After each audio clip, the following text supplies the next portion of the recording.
वेगवेगळ्या विद्यापीठांमध्ये वेगवेगळं पॅटर्न आहे. तुमच्या विद्यापीठाच्या पॅटर्न नुसार तुम्ही कसं सोडवायचं हे थोडं बघून घ्यायचं. तुम्ही पुणे विद्यापीठाच्या पॅटर्न नुसार आणि त्यांनी विचारलेले काही प्रश्न तुमच्या समोर ठेवतोय. आता त्यामध्ये बऱ्याच साऱ्या थेअरीज आहेत अध्ययनाच्या संदर्भातल्या. तर त्या अध्ययनाच्या थेअरीवर बरेच सारे प्रश्न विचारले जातात.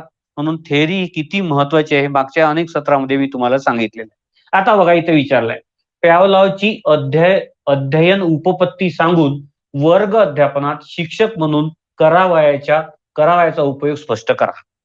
आता बघा इथे काय काय विचारलेलं आहे बरं? पॅव्हलॉवची थेअरी, अध्ययन थेअरी.